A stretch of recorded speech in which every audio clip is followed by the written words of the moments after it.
ప్రార్థన. పరలోకమందున్న మమ్మల్ని కన్న తండ్రి, పరిశుద్ధుడా, ప్రేమ స్వరూపి, అత్యంత ప్రేమ కనికరము కలిగిన మా కన్న తండ్రి, దయగలిగిన మా దేవ, కృప కలిగిన మా తండ్రి, మీ ఘనమైన నామమునకు, శ్రేష్టమైన నామమునకు, శక్తి కలిగిన నామమునకు, ఉన్నతమైన నామమునకు ప్రభు అయిన యేసుక్రీస్తు వారి పేరిట స్తుతులు స్తోత్రాలు చెల్లిస్తున్నాం తండ్రి. మా తండ్రి, మా దేవ, ఇంతవరకు మమ్ములను, మా కుటుంబ సభ్యులను కాచి కాపాడి ఆరోగ్యాన్ని, ఆయుష్ను ప్రసాదించి సజీవులుగా ఉంచి మీ సన్నిధికి చేర్చి మిమ్మల్ని ఆత్మతోనూ సత్యముతోనూ ఆరాధించే గొప్ప భాగ్యాన్ని, ఆత్మలను రక్షించే శక్తి కలిగిన వాక్యాన్ని వినే గొప్ప అవకాశమును మాకు ప్రసాదించిన విధానాన్ని బట్టి క్రీస్తు వారి పేరట స్తుతులు స్తోత్రములు చెల్లిస్తున్నాం. నాయన తండ్రి, మీ దాసుడునైన నేను మీ పక్షముగా నిలబడి తండ్రి, మీ గ్రంథంలో నుండి నాయన మీ మాటలు మీ పిల్లలకు ఉపదేశించడానికి సిద్ధపడుతూ ఉండగా చెప్పగలిగే మంచి సమయోచితమైన జ్ఞానమును మీ ఆత్మ సహాయమును నాకు అందించండి. వినుచున్న మీ పిల్లలకు అర్థం చేసుకునే మనసును, గ్రహించే హృదయమును దయచేయండి తండ్రి. మీ మాటలు తండ్రి కేవలం విని విడిచిపెట్టి వారంగా ఉండకుండా విన్న మాటలను అర్థం చేసుకుని గ్రహించి తండ్రి, ఆ మాటల ప్రకారంగా మేమందరము నడుచుకుంటూ మీరిచ్చే పరలోక రాజ్యానికి మేమందరము చేరుకోవడానికి సహాయం చేయమని, కృప చూపించమని, దయ చూపించమని, మీ కృపలో భద్రపరిచి కాచి కాపాడమని మీ ప్రియ కుమారులను మా ప్రియ రక్షకుడైన యేసుక్రీస్తు వారి పేరిట చిన్న ప్రార్థన అడిగి వేడుకుంటున్నాము తండ్రి, ఆమేన్. కూడి వచ్చినటువంటి సహోదరి సహోదరులందరికీ కూడా మన ప్రభువును రక్షకుడైన యేసుక్రీస్తు వారి పేరిట హృదయపూర్వకమైన వందనములు తెలియజేస్తున్నాను. అంత బాగున్నారు కదండి? బాగున్నారండి? సంతోషం. ఈరోజు ఒక మంచి పాఠాన్ని మనం పరిశుద్ధ గ్రంథం ద్వారా నేర్చుకుందాం. ఈరోజు మనం నేర్చుకోబోయే పాఠం పేరు ఎవరి పుట్టినరోజు ప్రపంచం అంతా జరుపుకుంటుంది. ఎవరి పుట్టినరోజు ప్రపంచం అంతా జరుపుకుంటుందనే పాఠాన్ని ఈరోజు మనం నేర్చుకుందాం. ప్రియమైన దేవుని పిల్లలారా,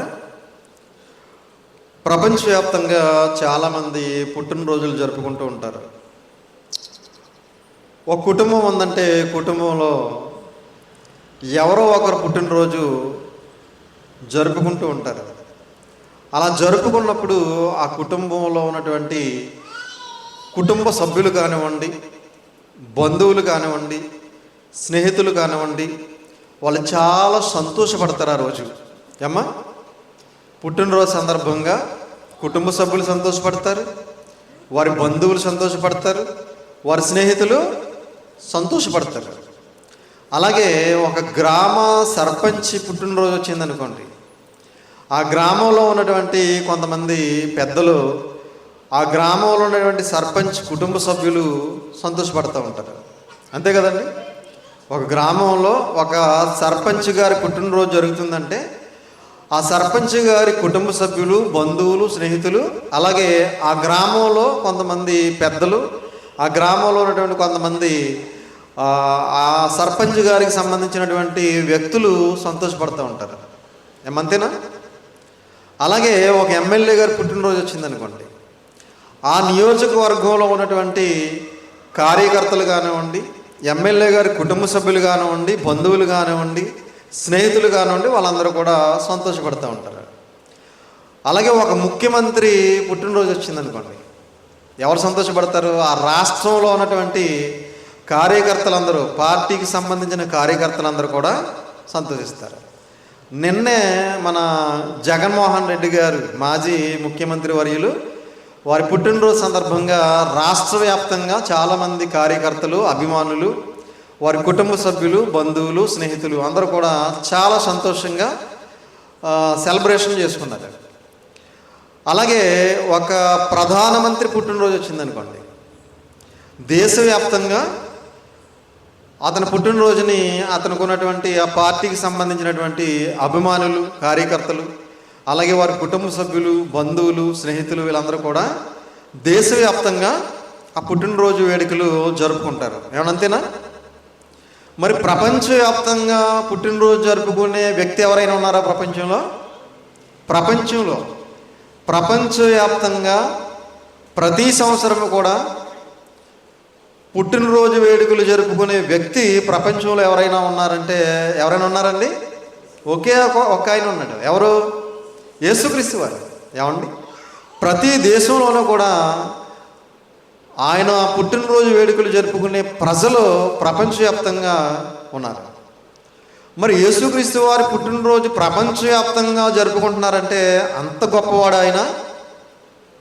ఏమండి, యేసుక్రీస్తు వారు అంత గొప్పవాడా? ప్రపంచవ్యాప్తంగా ప్రతి సంవత్సరము ఆయన పుట్టినరోజు జరుపుకునే అంత గొప్పవాడా ఆయన అంటే ఆయన ఎంత గొప్పవాడో చూద్దాం ఒకసారి.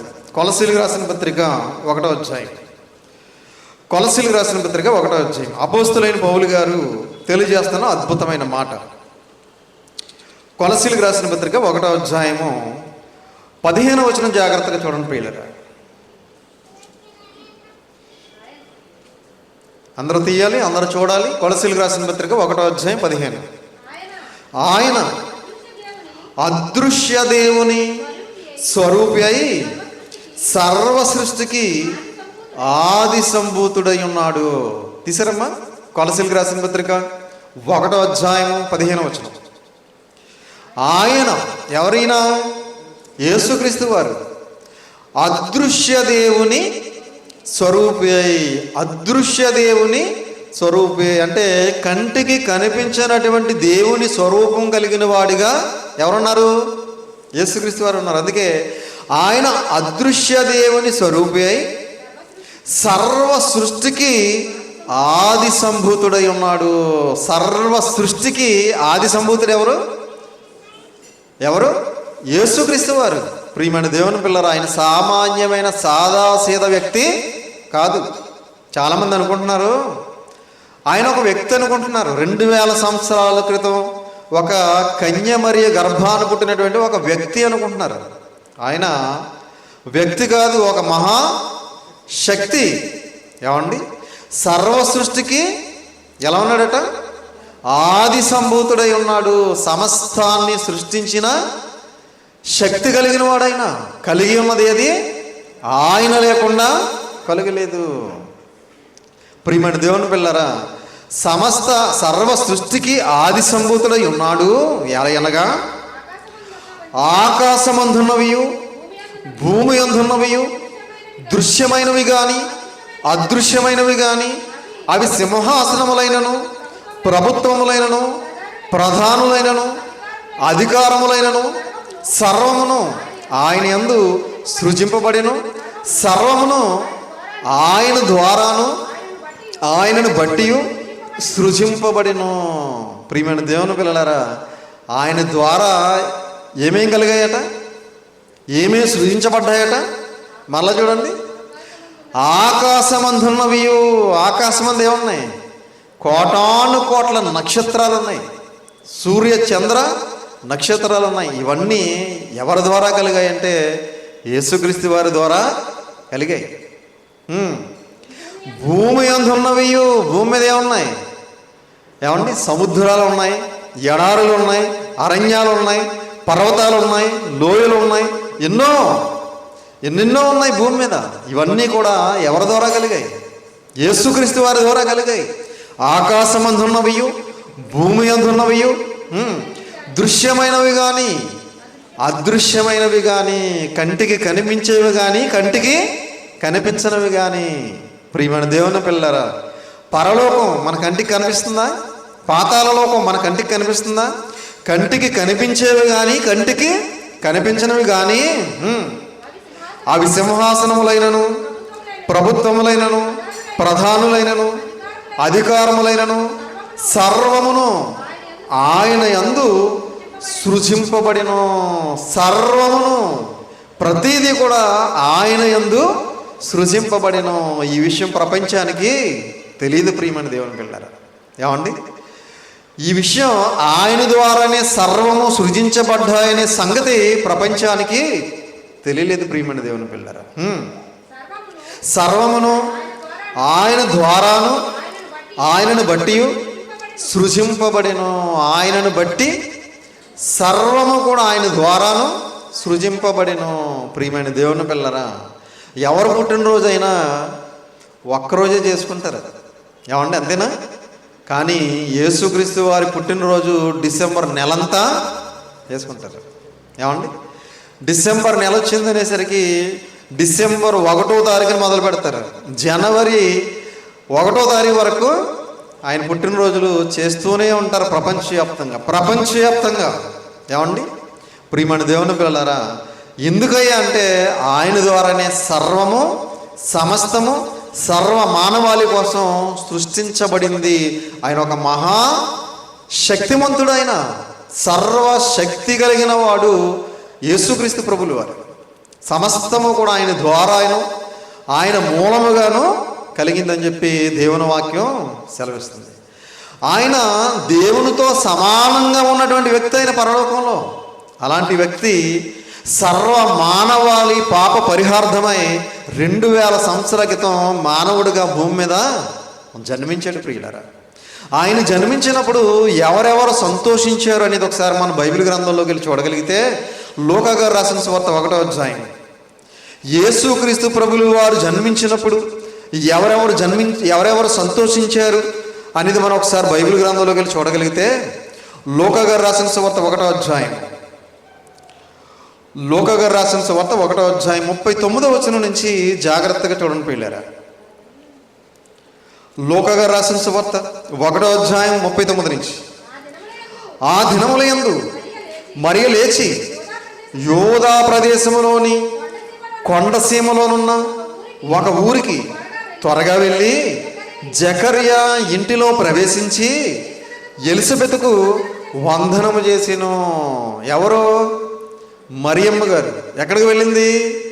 జకర్యా గారింటికి వెళ్ళింది. ఏమంటే ఎలిజబెత్ గారింటికి వెళ్ళింది. జకర్యా ఎలిజబెత్ భార్య భర్తలు కదా, వారింటికి వెళ్ళి ఎలిజబెత్ గారికి వందనం చేసిందట. ఎలిజబెత్ మరియ యొక్క వందన వచనము వినగానే ఆమె గర్భములో శిశువు గంతులు వేసెను.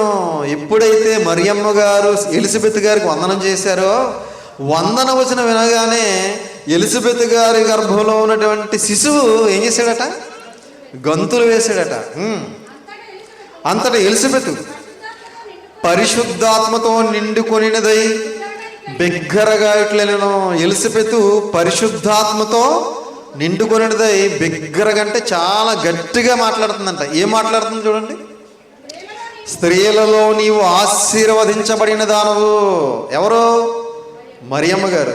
ప్రపంచంలో ఆరిన నేల మీద పుట్టిన స్త్రీలందరిలోనూ కూడా నువ్వు ఎవరో ఆశీర్వదింపబడిన దానవు. ఎందుకు? కింద చెప్తుంది చూడండి, నీ గర్భఫలమును ఆశీర్వదింపబడును. నా ప్రభువు తల్లి నా యొద్దకు వచ్చుట నాకెలాగూ ప్రాప్తించాను. నా ప్రభువు తల్లి నా యొద్దకు వచ్చుట నాకెలాగూ ప్రాప్తించాను. ప్రియమైన దేవుని పిల్లలరా, అంటే మరియమ్మ గారి గర్భాన్ని పుట్టబోతున్నటువంటి వ్యక్తిని ఎలిజబెత్ గారు ఏమని సంబోధిస్తున్నారు? నా ప్రభు అంటుంది చూడండి. నా ప్రభువు తల్లి నా యొద్దకు వచ్చుట నాకు ఎలాగూ ప్రాప్తించాను. ప్రియమైన దేవుని పిల్లలరా, ఇంకా యేసుక్రీస్తు వారు పుట్టలేదు. బాప్తిసం ఇచ్చి యోహాను గారు కూడా పుట్టలేదు. అప్పుడే ఎలిజబెత్ గారు అంటున్నారు, నా ప్రభువు తల్లి నా యొద్దకు వచ్చుట నాకు ఎలాగూ ప్రాప్తించాను. ప్రియమైన దేవుని పిల్లలరా, అంటే పుట్టబోయే వ్యక్తి సామాన్యమైన వ్యక్తి కాదు. ఆయన లోకాన్ని రక్షించడానికి వచ్చి లోక రక్షకుడు. ఆయన ఏమండి, ఆయన యెరూషలేము పట్టణాన్ని రక్షించడానికి రావట్లేదు. ఆయన ఏదో గలిలయ ప్రాంతాన్ని రక్షించడానికి రావట్లేదు, యోదయా ప్రాంతాన్ని రక్షించడానికి రావట్లేదు, బెత్లెహేం ప్రాంతాన్ని రక్షించడానికి రావట్లేదు. ప్రపంచ ప్రజలందరినీ కూడా రక్షించడానికి లోక రక్షకుడుగా రాబోతున్నటువంటి వ్యక్తి. అందుకే నా ప్రభువు తల్లి నా యొద్దకు వచ్చేట నాకు ఎలాగూ ప్రాప్తించాను. ఇదిగో నీ శుభవచనము నా చెవిని పడగానే నా గర్భములోని శిశువు ఆనందముతో గంతులు వేసెను. ఎవరు గంతులు వేసిన ఆయన? ఎవరు? బాప్తిసం ఇచ్చు యోహాను గారు. చూసారా, యోహాను గారు ఇంకా గర్భంలో ఉండగానే మరియమ్మ గారు ఎప్పుడైతే వందనం తెలియజేశారో వెంటనే గొంతులేస్తున్నాడట. అంటే బాప్తిసం ఇచ్చి యోహాను గారు ఏమంటే యేసుక్రీస్తు వారి కంటే 6 నెలల ముందు పుట్టి ఆయన మార్గాన్ని సరళం చేయడానికి రాబోతున్నటువంటి ఒక ప్రవక్త. అంతే కదా. బాప్తిసం ఇచ్చి యోహాను గారు ఎవరు? యేసుక్రీస్తు వారి మార్గాన్ని సరళం చేయడానికి రాబోతున్నటువంటి ఒక ప్రవక్త. ఆయన గర్భంలో ఉండగానే యేసుక్రీస్తు వారు జన్మించబోతున్నాడనే సంగతి తెలుసుకుని గంతులు వేసాడట. అంటే ఎలిజబెత్ గారు సంతోషిస్తున్నారు, ఎలిజబెత్ గారు గర్భంలో ఉన్నటువంటి యోహాను గారు కూడా సంతోషిస్తున్నారు, అలాగే మరియమ్మ గారు కూడా సంతోషిస్తున్నారు. కిందకు చదవండి. ప్రభు ఆమెకు తెలియజేయించిన మాటలు సిద్ధించిన గనుక నమ్మిన ఆమె ధన్యురాలనెను. ప్రియమైన దేవుని పిల్లలారా, మరియమ్మ గారు కూడా ఏం చేస్తున్నారు? ఇక్కడ సంతోషిస్తున్నారు. ఎలిజబెత్ గారు సంతోషిస్తున్నారు, ఎలిజబెత్ గారు గర్భంలో ఉన్నటువంటి బాప్తిస్మ ఇచ్చి యోహాను గారు సంతోషిస్తున్నారు, అలాగే మరియమ్మ గారు కూడా సంతోషిస్తున్నారు. ఎందుకంటే లోకాన్ని రక్షించడానికి రాబోతున్నటువంటి ఒక పరిశుద్ధుడు పుట్టబోతున్నాడు ఆమె గర్భాన. ప్రియమైన దేవుని పిల్లరా, కాబట్టి సంతోషమే కదా, సంతోషకరమైన వార్త. అలాగే ఇంకా ఎవరు సంతోషించారో ఇదే 1వ అధ్యాయంలో 46వ వచనం నుంచి 48వ వచనం వరకు చూడండి. అప్పుడు మరియా ఇట్లా, నేను నా ప్రాణము ప్రభువును కనపరచుచున్నది, ఆయన తన దాసురాలి దీన స్థితిని కటాక్షించెను. ఆయన తన దాసురాలి దీన స్థితిని కటాక్షించెను. నా ఆత్మ నా రక్షకుడైన దేవుని యందు ఆనందించెను. నా ఆత్మ నా రక్షకుడైన దేవుని యందు ఆనందించెను. అంటే మరియమ్మ గారు కూడా చాలా సంతోషపడుతున్నారు. ఎందుకు? ఏమండి, పుట్టబోయే వ్యక్తి ఒక సామాన్యమైన సాదాసీదా వ్యక్తి కాదు. ప్రపంచ ప్రజల పాపాల కోసం ప్రాణం పెట్టబోయే ఒక వ్యక్తి పుట్టబోతున్నాడు. ప్రపంచ ప్రజల కోసం తన రక్తాన్ని చిందించబోయే ఒక వ్యక్తి పుట్టబోతున్నాడు. కాబట్టి పుట్టబోయే వ్యక్తి పరిశుద్ధుడు, పవిత్రుడు, నిర్దోషి, నిష్కల్మషుడు. అలాంటి వ్యక్తి నా గర్భాన పుట్టబోతున్నాడని నా ఆత్మ నా రక్షకుడైన దేవుని యందు ఆనందించాను. ప్రియమైన దేవుని పిల్లరా, మరియమ్మ గారు కూడా చాలా సంతోషపడుతున్నారు. ఈరోజు కూడా చాలామంది ప్రపంచవ్యాప్తంగా యేసుక్రీస్తు వారు పుట్టారని సంతోషిస్తున్నారు డిసెంబర్ నెలంతా కూడా. ఏమండి, అలాగే ఇంకా ఎవరు సంతోషించారో మరొక మాట మనం చూడగలిగితే మత్తయి గారు రాసిన సువార్త, మత్తయి గారు రాసిన సువార్త 2వ అధ్యాయం 10వ వచనం చూడండి. మత్తయి గారు రాసిన సువార్త 2వ అధ్యాయం 10. వారు ఆ నక్షత్రమును చూచి అత్యానందభరితులై ఇంటిలోనికి వచ్చి తల్లి అయిన మరియను ఆ శిశువును చూచి సాగిలపడి ఆయనను పూజించి తమ పెట్టెను విప్పి బంగారమును సాంబ్రాణిని బోలమును కానుకలుగా ఆయనకు సమర్పించిరి. ఎవరు వీళ్ళు? తూర్పు దేశపు జ్ఞానులు. ఏమండి, తూర్పు దేశపు జ్ఞానులు. మరలా చూడండి 10వ వచనం. వారు ఆ నక్షత్రమును చూసి, యేసుక్రీస్తు వారు పుట్టినప్పుడు ఒక నక్షత్రం వెలిసింది కదా, ఆ నక్షత్రమే కదా వీళ్ళకి దారి చూపించింది. కాబట్టి వారు ఆ నక్షత్రమును చూచి అత్యానందభరితులై, ఆనందం కాదు అత్యానందం. ఏమండి, ఆనందం వేరు, అత్యానందం వేరు. అవునా? అత్యానందభరితులు అంటే చాలా ఆనందపడిపోయారట. ఎవరు? తూర్పు దేశపు జ్ఞానులు. ఇంటిలోనికి వచ్చి తల్లి అయిన మరియను ఆ శిశువును చూచి సాగిలపడి, ఇంట్లోకి వచ్చారట, మరియమ్మ గారిని చూశారు, అలాగే శిశువును చూశారు, వెంటనే సాగిలపడ్డారట. ఏమండి, ప్రియమైన దేవుని పిల్లరా, ఒక చిన్న శిశువుకి ఎవరైనా సాగిలు పడతారండి? ఏమండి, చిన్న శిశువుకి ఎవరైనా సాగిలపడి నమస్కారం చేస్తారా? ఎందుకు చేశారు మరి తూర్పు దేశపు జ్ఞానులు? ఆయన ఎంత గొప్పవాడో ఎవరికి తెలుసు? తూర్పు దేశపు జ్ఞానులకి తెలిసింది. అందుకే మరియమ్మ గారిని చూశారు, వెంటనే శిశువును చూశారు, సాగిలు పడ్డారట. సాగిలు పడి ఆయనను పూజించి, ప్రియమైన దేవుని పిల్లరా, అప్పుడే పుట్టినటువంటి అంటే ఒక చిన్న శిశువుని, అప్పుడే పుట్టినటువంటి అంటే వాళ్ళు చాలా దూరం నుంచి ప్రయాణం చేసి వచ్చారు కదా. ఇంచుమించు వాళ్ళ ప్రయాణం 1 సంవత్సరంన్నర నుంచి 2 సంవత్సరాలు ఉంటుంది. ఎందుకంటే హేరోదు రాజు అక్కడ ఉన్నటువంటి చిన్నపిల్లలందరినీ ఏ వయసు వారిని చంపించాడు? 2 సంవత్సరాల కంటే తక్కువ వయసున్న పిల్లలందరినీ కూడా వధించెను అనే పదం రాయబడింది. అంటే ఇంచుమించు యేసుక్రీస్తు వారికి 1 సంవత్సరం కానీ సంవత్సరంన్నర కానీ ఉండుండొచ్చు. ఏమండి, అలాంటి ఒక చిన్న శిశువుకి సాగిలపడటం ఏంటి, ఆయన్ని పూజించడం ఏంటి? అవునా? అంటే ఆయన ఎంత గొప్ప వ్యక్తో తూర్పు దేశం నుంచి వచ్చినటువంటి జ్ఞానులకు అర్థమైంది. పూజించి తమ పెట్టెలు విప్పి బంగారమును సాంబ్రాణిని బోలమును కానుకలుగా ఆయనకు సమర్పించిరి. ప్రియమైన దేవుని పిల్లరా, ఏమేమి సమర్పించారు అటు కానుకలుగా? బంగారం, సాంబ్రాణి, బోలము, 3 వస్తువులు వారికి సమర్పించారు కదా. చాలామంది ఏమనుకుంటున్నారంటే 3 వస్తువులు సమర్పించారు కాబట్టి 3 వచ్చి ఉంటారు అనుకుంటున్నారు. ఏమండి, 4 వస్తువులు సమర్పిస్తే 4 అనుకుంటారేమో. ఏమండి, 3 వస్తువులు సమర్పించినంత మాత్రాన 3 వచ్చారని కాదు. ఏమో ఇంకా ఎక్కువ మంది వచ్చి ఉండొచ్చు, చెప్పలేము ఎంతమంది వచ్చారు అనేది తెలియదు. మొత్తం మీద తూర్పు దేశం నుంచి జ్ఞానులు వచ్చారు. నక్షత్రం వారికి దారి చూపించింది. మరియమ్మ గారి దగ్గరకు వచ్చారు, యేసుక్రీస్తు వారిని చూశారు, ఆయనకి సాగిలు పడ్డారు, ఆయన పూజించారు, చాలా సంతోషించారు. అత్యానంద భరితులై అనే పదం. అంటే మరియమ్మ గారి ద్వారా పుట్టినటువంటి ఆ శిశువుగా ఉన్నటువంటి యేసుక్రీస్తు వారిని చూచి ఏమండి తూర్పు దేశపు జ్ఞానులు సంతోషించారు. అలాగే ఇంకా ఎవరు సంతోషించారు? లూకా సువార్త చూడండి. లూకా సువార్త 2వ అధ్యాయం. లూకా గారు రాసిన సువార్త 2వ అధ్యాయం. లూకా గారు రాసిన సువార్త 2వ అధ్యాయం 8వ వచనం నుంచి 8వ వచనం నుంచి, ఆ దేశములో కొందరు గొర్రెల కాపరులు పొలములో ఉండి రాత్రివేళ తమ మందను కాచుకొనుచుండగా ప్రభువు దూత వారి యొద్దకు వచ్చి నిలిచెను. ఆ దేశములో కొందరు గొర్రెల కాపరులు ఏం చేస్తున్నారట?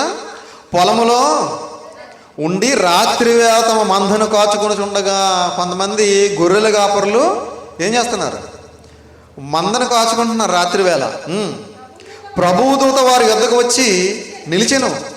ప్రభువు మహిమ వారి చుట్టూ ప్రకాశించినందున వారి మిక్కిలి భయపడిరి. వారి దగ్గరికి ఎవరు వచ్చారు? ప్రభువు దూత వచ్చిందంట. ప్రభువు దూత వారి యొద్దకు వచ్చి నిలిచెను. ప్రభువు మహిమ వారి చుట్టూ ప్రకాశించినందున వారు మిక్కిలి భయపడిరి. ప్రభువు మహిమ వారి చుట్టూ ప్రకాశించిందంట. చాలా భయపడ్డారంట. ఏం జరుగుతుంది అసలు, ఏంటి వెలుగేంటి, అసలు ఏంటి, ఏం జరుగుతుందని భయపడుతున్నారంట. ఎవరైనా భయపడతారు. ఏమండి, ఆ ప్లేస్లో మనం ఉన్నా ఏ భూతమో వచ్చిందనుకుని భయపడి పారిపోతాం కూడా, భయపడుతున్నారట. అయితే ఆ దూత భయపడకుడి, ఇదిగో ప్రజలందరికీ కలుగబో మహా సంతోషకరమైన సువర్తమానము.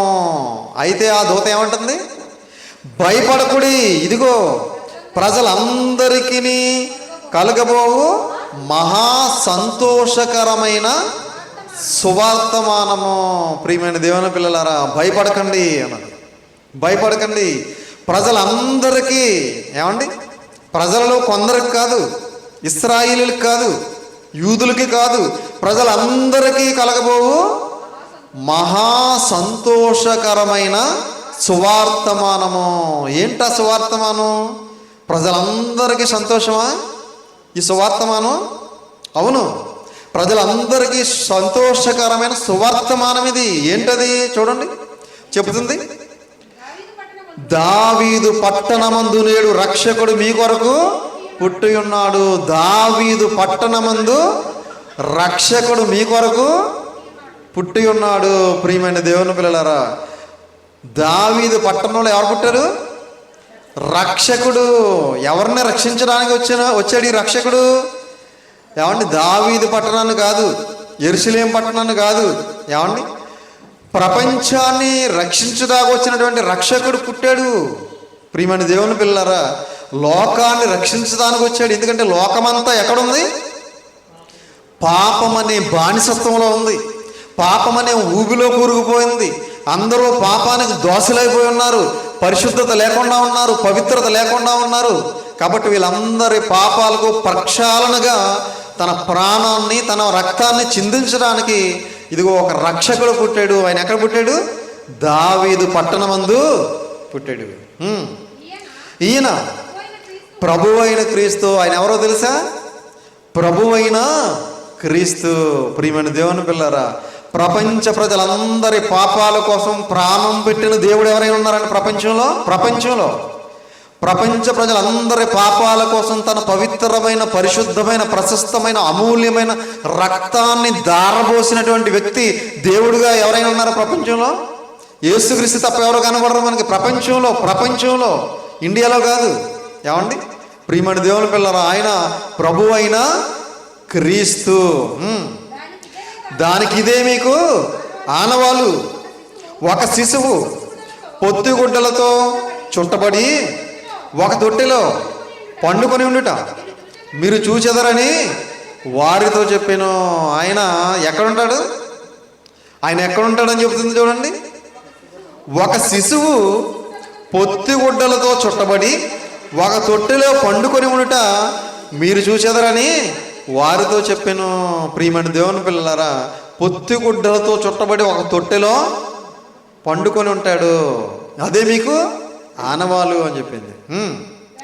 వెంటనే పరలోక సైన్య సమూహము ఆ దూతతో కూడా ఉండి సర్వోన్నతమైన స్థలములలో దేవునికి మహిమయు ఆయనకిస్తులైన మనుషులకు భూమి మీద సమాధానమును కలుగునుగాకని దేవునికి స్తోత్రము చేయుచుండెను. ప్రియమైన దేవుని పిల్లలారా, మళ్ళీ ఎవరు సంతోషిస్తున్నారు ఇక్కడ? గొర్రెలు కాపరులు సంతోషిస్తున్నారు. అలాగే పరలోక సైన్య సమూహము అనే పదం చూడండి అక్కడ. పరలోక సైన్య సమూహం ఆ దూతతో కూడా ఉండి సర్వోన్నతమైన స్థలములలో దేవునికి మహిమయు ఆయనకిష్టులైన మనుషులకు భూమి మీద మహిమయు సమాధానమును కలుగును గాకని దేవునికి స్తోత్రము చేయుచుండెను. అంటే గొర్రెలు కాపరులు సంతోషిస్తున్నారు. అలాగే పరలోక సైన్య సమూహము ఆ దూతతో పాటు సంతోషిస్తున్నారు. ప్రియమైన దేవుని పిల్లలారా, ఇప్పుడు ఎవరెవరు సంతోషించారు యేసుక్రీస్తు వారు పుట్టినప్పుడు? ఎలిజబెత్ గారు సంతోషించారు. ఎలిజబెత్ గారు గర్భంలో ఉన్నటువంటి బాప్తిస్మిచ్చి యోహాను గారు సంతోషించారు. అలాగే మరియమ్మ గారు సంతోషించారు. అలాగే తూర్పు దేశపు జ్ఞానులు సంతోషించారు. ఇంకా గొర్రెల కాపరులు సంతోషించారు. అలాగే పరలోక సైన్య సమూహము అలాగే దూతలు కూడా సంతోషించాయి. కానీ ఒక్కడ మాత్రం సంతోషించలేదు. ఎవరు? హేరోదు రాజు మాత్రం సంతోషించలేదు. ఎందుకంటే నేను రాజుగా ఉండగా మరొక రాజు పుట్టడం ఏంటి అనుకున్నాడు, కలవరపడ్డాడు. ఇదిగో అక్కడ ఉన్నటువంటి శాస్త్రుల్ని, పరిశీలనని పిలిపించాడు. యేసుక్రీస్తు వారు ఎక్కడ పుడతారో అని అడిగాడు. యోదయ బెత్లెహేములోనే అని వాళ్ళు చెప్పారు. వెంటనే ఆ చుట్టుపక్కల పరిసర ప్రాంతాల్లో ఉన్న 2 సంవత్సరాల కంటే తక్కువ వయసు ఉన్న వారందరినీ చంపించేశాడు. ప్రియమైన దేవుని పిల్లరా, ఈరోజు ప్రపంచవ్యాప్తంగా యేసుక్రీస్తు వారు పుట్టారని ప్రతి ఒక్కరూ కూడా, క్రైస్తవులు అనబడిన వారందరూ కూడా చాలా సంతోషిస్తున్నారు. చాలా సంతోషం. ఏమండి? అయితే మనం ప్రతి సంవత్సరము కూడా ఆయన పుట్టినరోజు వేడుకలు జరుపుకుంటామేమో అని ఆయన పుట్టినరోజుని బైబిల్ గ్రంథంలో ఎక్కడా వ్రాయించలేదు. పుట్టినరోజు కాదు ఇప్పుడు ఇంపార్టెంట్. ఏది ఇంపార్టెంట్?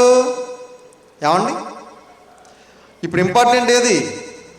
ఇప్పుడు ఆయన రాకడ ఇంపార్టెంట్. ఆయన రాకడికి మనం సిద్ధపాటు కలిగి ఉండటం ఇంపార్టెంట్. ప్రతి సంవత్సరం పుట్టినరోజు చేసుకోవటం వలన ఎవరు మారరు. ఎవరైనా మారతారండి? ఈరోజు ప్రపంచవ్యాప్తంగా ఆయన పుట్టుక పేరుతో వీళ్ళందరూ చాలా హ్యాపీగా చాలా ఎంజాయ్ చేస్తున్నారు. దానివల్ల ఎవరు మారరు. ఆయన మరణాన్ని మన సమాజానికి ప్రకటించాలి. ఆయన పుట్టాడు, అయిపోయింది. బ్రతికాడు, అయిపోయింది. మరణించాడు, అయిపోయింది. తిరిగి లేచాడు, అయిపోయింది. పరలోకానికి వెళ్ళిపోయాడు. ఆయన రాబోతున్నాడు. ఇప్పుడు యేసుక్రీస్తు వారు ఇదిగో మన కోసం చనిపోయాడని, సమాధి చేయబడ్డాడని, తిరిగి లేచాడని మన సమాజానికి చెప్పాలి. మన పాపాల కోసం ఆయన చనిపోయాడు. మన పాపాల కోసం ఆయన ఇదిగో తన ప్రాణాన్ని పెట్టాడు, తన రక్తాన్ని చిందించాడని సమాజానికి చెప్పి అనేక మందిని దేవుని వైపు నడిపించాలి. అప్పుడు దేవుడు సంతోషిస్తాడు. అంతేనండి? యేసుక్రీస్తు వారు పెరిగిన తర్వాత 30 సంవత్సరాల వయసులో ఆయన బాప్తిసం తీసుకున్నప్పుడు తండ్రి అయిన దేవుడు కూడా సంతోషించాడు ఆయన బట్టి. ఇదిగో ఈయన నా ప్రియకుమారుడు, ఈయన యందు నేను ఆనందించుచున్నాను అన్నాడు. అంటే తండ్రి అయిన దేవుడు కూడా ఆనందించాడు ఆయన యందు. ఈరోజు ప్రపంచం అంతా ఆనందిస్తుంది. అయితే మరి ఆయన ఆనందంగా ఉన్నాడా లేదా? ఇప్పుడు యేసుక్రీస్తు వారు ఆనందంగా ఉంటాడండి? ప్రపంచం అంతా కూడా భయంకరమైన భ్రష్టత్వంలో వెళ్ళిపోతున్నప్పుడు, దుష్టత్వంలో వెళ్ళిపోతున్నప్పుడు, నేరాలు ఘోరాలు పెరిగిపోతున్నప్పుడు, ముక్కుపచ్చలారని చిన్నపిల్లలను కూడా అత్యాచారాలు చేసే పరిస్థితి సమాజంలో నెలకొన్నప్పుడు మనం ఇక్కడ పుట్టినరోజు చేస్తే ఆయన సంతోషిస్తాడండి? ప్రపంచం అంతా కూడా భయంకరమైనటువంటి తప్పుల మీద తప్పులు, పాపాల మీద పాపాలు చేస్తూ పాపం చేయడంలో పట్టభద్రులుగా మారిపోతుంటే, పాపమని ఊబిలో కూరుకుపోతుంటే, పాపానికి దాసులుగా మారిపోతుంటే, పాతాల లోకానికి ఆరని అగ్నిగుండానికి వెళ్ళిపోతుంటే ఆయన ఎలా సంతోషంగా ఉంటాడు చెప్పండి? సంతోషంగా ఉంటాడండి? ప్రియమైన దేవుని పిల్లలరా, ఆయన సంతోషంగా లేడు. మనం ఆయన చెప్పినట్టుగా మనం బ్రతికితే ఆయన సంతోషంగా ఉంటాడు. ఆయన వద్దన్నది మానేస్తే సంతోషంగా ఉంటాడు. ఆయన అడుగుజాడలో నడుచుకున్నప్పుడు సంతోషంగా ఉంటాడు. ఆయనను పోలి మనం జీవించినప్పుడు సంతోషంగా ఉంటాడు. ఆయన రాకడ కోసం మనం సిద్ధపాటు కలిగి ఉన్నప్పుడు సంతోషిస్తాడు. అంతేగాని ఆయన పుట్టినరోజు చేసినంత మాత్రాన ఆయన సంతోషించాడు. ఎందుకంటే ఆయన పుట్టినరోజు మనం చేసుకుంటామని ఆయన ఈ లోకంలో జన్మించలేదు. ఏమంటే మన పాపాల కోసం ఆయన చనిపోవడానికి ఈ లోకంలో మానవుడిగా జన్మించాడు. ఆయన మానవుడిగా జన్మించక ముందు పరలోకంలో ఎలా ఉన్నాడు? ఫిలిప్పీయులకు రాసిన పత్రిక 2వ అధ్యాయం చూడండి. ఫిలిప్పీయులకు రాసిన పత్రిక 2వ అధ్యాయం, ఫిలిప్పీయులకు రాసిన పత్రిక 2వ అధ్యాయం